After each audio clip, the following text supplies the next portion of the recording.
Okay, welcome back. We're on with the next section of Module 1, which is the first time we introduce the brain itself, some research and understanding of the brain.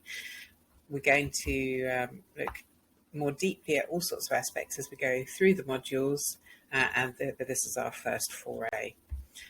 So what we're going to look at here is the triune brain theory. It is, in theory, is an outdated theory.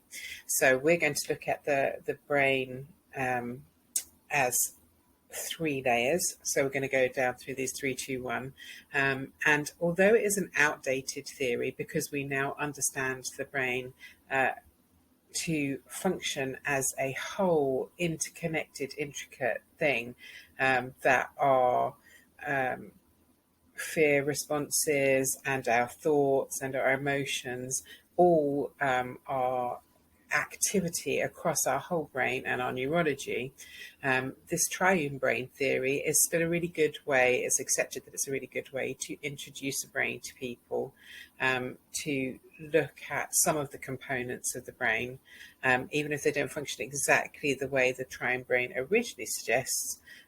It's still a useful tool. So this is looking at the neocortex, so that's the blue in this, and it's the outside, the top layer of the brain. So in this theory, we imagine 3 brains evolved each on top of the other, and that the neocortex, the very folded outer layer of the brain, is the cognitive, this was the theory originally, thinking process part of the brain. There's still a lot of that's relevant, but the planning, problem solving, decision making, all of the bits of the brain interconnect, but we can still look at these different layers.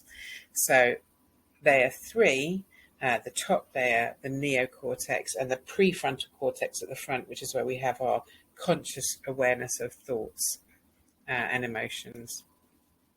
So as we come down into the deeper areas of the brain, so traditionally they were thinking these were the older fashioned, more ancient parts of the brain, that mammals didn't have the neocortex.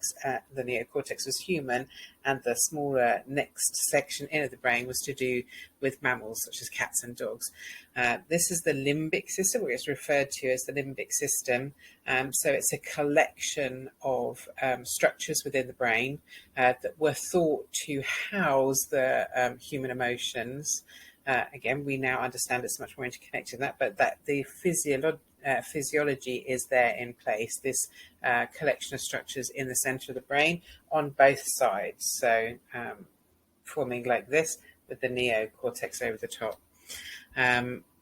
This is associated with more emotional connecting, music, dance, poetry, and connecting, emotional connection and bonding, so connect and love. So we still use this, even though we do state that it's an old-fashioned theory, but we do still look at it as a way to explore the physiology of the brain. And then the deeper part of the brain, the brain stem, was traditionally referred to as the reptilian brain. So you may have heard that as well. It's our filtering system. So it's really deep inside our brain. On the top there, you've got in the image the thalamus, which connects between the brain stem, physically connects between the brain stem, which is the area then within the limbic system. And that is our filtering system, and it is the fight. We've got here listed the 5 Fs: fight, flight, freeze, fib, and fawn, and 7 actually, because it to do with furthering, feeding and furthering the species. We'll look at how that is actually a process of our autonomic nervous system and the brain stem, and how that connects with the brains and how we create emotions and things when we get to module 3. But this is you will hear people use, some teachers now are using this to demonstrate the brain as having the brain stem, the limbic system in the center, and the neocortex on top, and that when we get frightened, that are as the information comes through our brain stem, it then triggers an emotional response here in the amygdala, is where all sorts of things happen, but strong processing of fear, and that we then lose control. We flip our lid and lose control. We no longer have top-down control. So we'll look at that in a moment. Again, it's actually based on an old-fashioned theory. It's not quite how our physiology works, but it's a good way of introducing the children to understand that if we're having fear responses, it definitely affects how we feel in our emotions, how we perceive things, and how much cognitive control we have. So this is a picture that we've designed to represent that. So that is basically, although when we have a deeper instinct, so through the filtering system of our deeper brain and our brain stem, it's constantly looking out for danger signals, and will process everything at first as a danger, and then it looks through the rest of our system and how we're reacting, how we're thinking, to work out whether actually we're safe.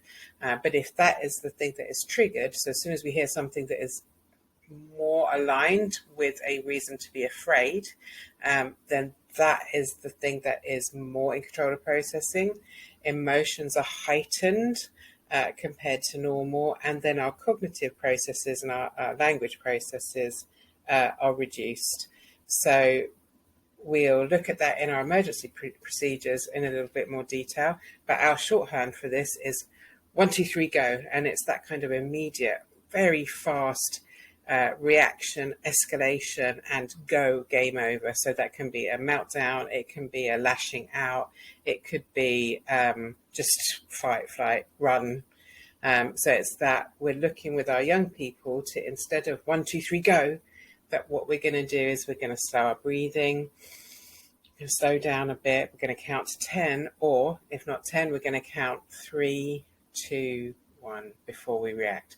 So that helps give us a process that can help us get just that little bit calmer, and we'll look at why we're going to slow things down in one of the next videos, and that gives us then a chance to think and regain that top-down control.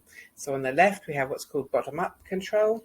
So our instincts and immediate desires are reacting to the environment, controlling our actions and behaviours. And the other way around is to use our cognitive, our thinking, our planning, our reframing of things as a way to regain control, so that we're not reacting from outside, we are taking control from inside out. So instead of 1, 2, 3, go, we are doing 3, 2, 1. Let's just think for a moment. So we'll look at a little bit more detail as to what is actually going on in the brain from a more modern understanding in one of the following videos. We'll see you then.